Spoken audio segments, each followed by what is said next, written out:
Hola, soy Einar Moreno. Bienvenidos a la sesión número 7 de nuestro curso de finanzas para no financieros. Al día de hoy ya hemos avanzado en distintos temas que nos empiezan a dar apertura para empezar a entender plenamente lo que es el desempeño financiero en una compañía. Esto es muy importante, ya que de que entendamos realmente lo que sucede en la empresa depende que podamos tomar decisiones y podamos apoyar para mejorar el desempeño financiero de las organizaciones.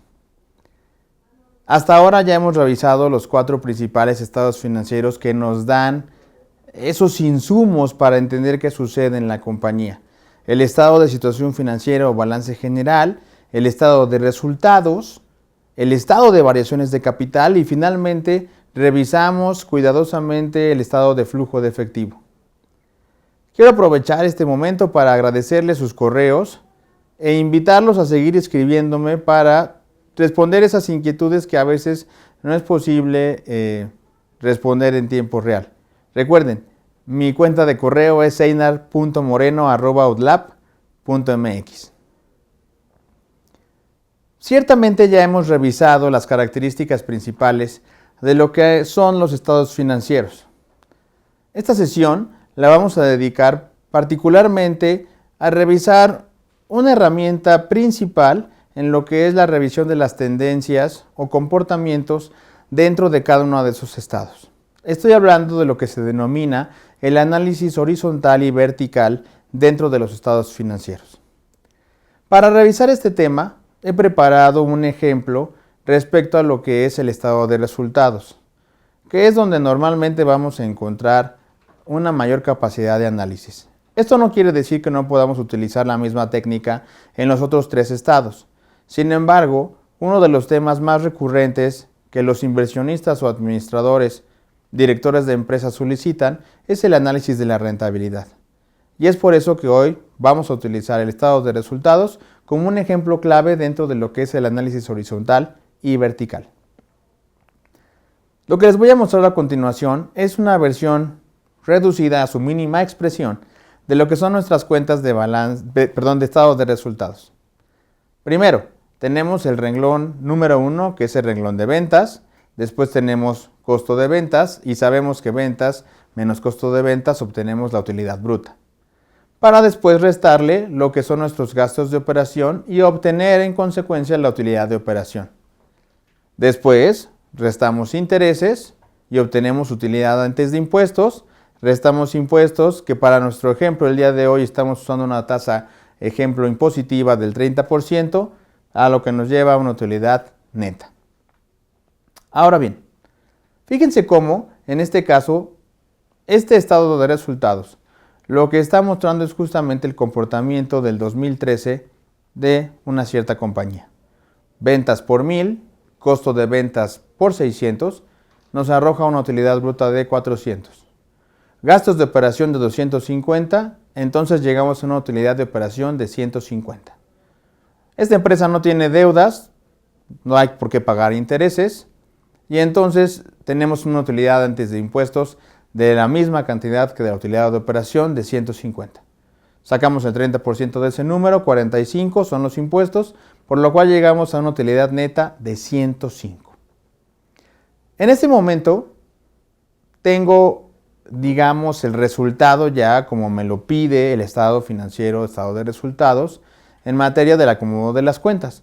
Sin embargo, yo podría empezar a analizar cuál es la estructura de costos en términos relativos para empezar a darle continuidad y seguimiento a estas cuentas, no solamente durante un periodo, sino a través de varios periodos. Por lo tanto, lo que uso es justamente lo que se conoce como el formato de base común. Es decir, en este caso, la base común se va a convertir en el renglón de ventas. Las ventas van a ser la base común que vamos a considerar para revisar en función a ese renglón qué porcentaje son las demás cuentas respecto del mismo.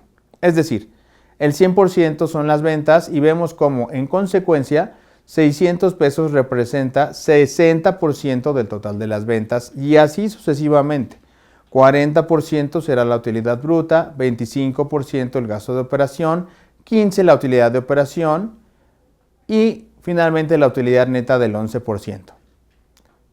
Empecemos a explotar un poco esta manera de revisar los datos en esta base común. Si vemos bien, en el 2013, ese 11% de la utilidad neta, podemos decir que de cada peso que se vende, 11 centavos realmente son de utilidad neta. Este dato solo, per se, quizá no nos diga mucho, pero conforme vayan avanzando los ejercicios, el 2013, el 2014, el 2015, vamos a tratar de que ese 11% se incremente. Ya que recuerden, no solamente nos interesa que las ventas se incrementen, sino que la utilidad también se vea impactada y se incremente. Entonces, revisemos nuevamente nuestro ejemplo y veamos cómo este estado de resultados lo que nos está ofreciendo justamente es la estructura de costos de esta empresa. Einar, ¿qué quieres decir con estructura de costos? Lo que estamos viendo realmente es que para que esta empresa funcione, en promedio, si nada más tenemos el 2013, 60% de las ventas van a tener que ser utilizadas en un costo de ventas y 25% va a tener que ser utilizado en gastos de operación. Hasta ahora es la información que tenemos disponible. Pero para nuestro ejemplo, traje también el año de 2014 y 2015. Veamos ahora la siguiente cédula. No solamente está presentando la información de 2013, sino que tenemos 2 años adicionales para analizar. Ciertamente tenemos el mismo punto de partida. Y vean cómo 2014 y 2015 tienen en común la base. Es decir, el renglón de las ventas sigue considerándose como el 100%.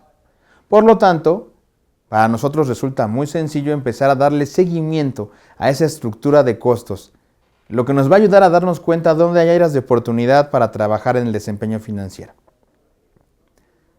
Estoy seguro que recuerdan que dentro de la cuenta de costo de ventas hay 3 componentes: materia prima, mano de obra directa y gastos indirectos de fabricación. Es decir, estamos poniendo todos los conceptos que tienen que ver con transformar en nuestra compañía. Es la planta, es justamente donde se da el proceso de transformación. Y esto nos ayuda mucho porque justamente en un renglón estamos acotando todas esas actividades. Ahora bien, los gastos de operación podríamos comenzar subdividiéndolos en gastos de administración y gastos de venta. Y esas dos a su vez podríamos subdividirlas en otros catálogos. ¿Qué quiere decir? Que todo lo que pasa en el corporativo está justamente en ese renglón, gastos de operación. Entonces, tenemos 2 renglones clave para dar seguimiento a lo que es la estructura de costos de la compañía. Fíjense cómo el análisis vertical está justamente cuando tenemos el seguimiento en base común de los números en nuestros estados financieros. Y ahora vamos a hacer un análisis horizontal, es decir, vamos a ver qué tanto se está modificando esa estructura de costos a través del tiempo. Veamos cómo el costo de ventas en el 2013 es el 60%, mientras que en el 2014 se ha incrementado al 65% y en el 2015 termina en el 70%. Aquí tenemos en definitiva un tema que abordar, que es responder a la pregunta de cuáles son las razones para que el costo de ventas se vaya incrementando 5% cada año. Pueden ser varias las razones. En realidad, esto no es buscar culpables, sino tratar de identificar cuáles son las posibles razones para ver cómo creamos estrategias que nos permita disminuir ese crecimiento de 5% al año en el costo de ventas. Recuerden, las razones pueden ser materia prima, mano de obra directa o gastos indirectos de fabricación. Normalmente las áreas de oportunidad las encontraremos en los gastos indirectos de fabricación, ya que la materia prima pues no depende de nosotros en el sentido de que simplemente la adquirimos. Quizá podamos trabajar con la fijación de precios, que será algo de lo que hablaremos en módulos más adelante. Ciertamente los gastos indirectos de fabricación nos darán una oportunidad muy clara para revisar si realmente podemos mejorar ese costo de ventas. Ahora bien, veamos las demás. En consecuencia de ese costo de ventas, nuestra utilidad bruta se ve disminuida pasando del 40% al 35% y finalmente al 30%. ¿Qué pasa con los gastos de operación? Fíjense cómo En el 2013 los gastos de operación son del 25%, en el 2014 del 24% y en el 2015 del 24%. Es decir, el área administrativa, el corporativo de esta empresa está manteniendo su disciplina en no gastar más del porcentaje inicial. Inclusive están trabajando por gastar menos y por eso pasan de un 25 a un 24. Ciertamente las ventas están creciendo. Pasaron de 1000 a 1070 a 1150. En ocasiones hay estudiantes que me preguntan que si las ventas crecieran exponencialmente, entonces los gastos de operación también crecerían en la misma proporción. Y esto es entendible. Si la empresa está creciendo en ventas, no hay ninguna razón para creer que los gastos de operación se van a quedar a un nivel de una empresa de un tamaño 10 veces menor. Los gastos de operación tienen que ir creciendo, ¿no?, consecuentemente respecto al crecimiento de las ventas, ya que las ventas requieren operación, logística, transporte y un sinnúmero de distintas variables para hacerlas posibles. Pero bueno, revisaremos esa cuenta con más detenimiento más tarde. Vean cómo las utilidades entonces de operación se modifican de un 15% a un 10% a un 7% en 2015.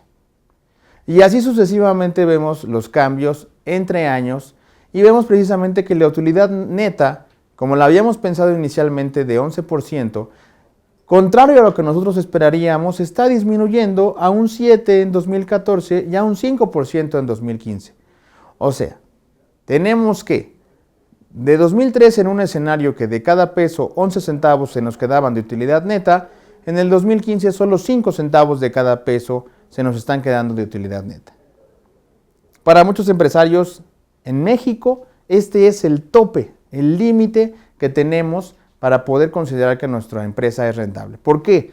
Porque los CETES o certificados de la tesorería, papel gubernamental, ofrecen tasas muy cercanas a eso. Si la empresa no es capaz de darnos utilidades por encima de lo que es papel gubernamental sin riesgo, podríamos comenzar a poner en duda lo que sucede en nuestra compañía. Ahora, en este caso, quien está impactando negativamente a las utilidades es justamente el costo de ventas. Veamos ahora una nueva cédula. Parece que es muy similar. De hecho, los cambios son muy sutiles. Tenemos también un comportamiento en la utilidad neta a la baja. Sin embargo, la razón no es la misma. Vean con detenimiento el renglón de costo de ventas y vean cómo su comportamiento es constante, 60% en los 3 años. Es decir, para este caso, no sería realmente el área de oportunidad, el área de la planta, la parte de transformación, materia prima, mano de obra directa, gastos indirectos de fabricación. No. ¿Dónde está el tema aquí por abordar? Justamente en los gastos de operación. Observen cómo del 25% están pasando al 28% y luego al 30%. Es decir, en esta cédula, ahora el área que está haciendo que las utilidades disminuyan es justamente el corporativo. Sus gastos están creciendo a una velocidad mayor que lo que están creciendo las ventas. En este caso sí tenemos una problemática, porque hacer crecer los gastos de operación más que lo que crecen las ventas tiene poco sentido. Ahora bien, veamos cómo la utilidad neta de cualquier manera está disminuyendo. Es decir, en el primer y segundo caso, lo que no está pasando es que se mantenga la estructura de costos original del 2013. Y es por eso que en este ejercicio, donde hemos hecho un análisis vertical y horizontal, podemos darnos cuenta de cuáles son las causas por las cuales estamos perdiendo rentabilidad. Podemos perder rentabilidad desde el renglón de utilidad bruta, si estamos hablando del costo de ventas, desde el renglón de utilidad de operación, si estamos hablando de un cambio en los gastos de operación. Así, el análisis horizontal y vertical es una herramienta que nos brinda mucho apoyo para darnos cuenta rápidamente de cuáles son las áreas de oportunidad en nuestra compañía. Nos vemos la próxima.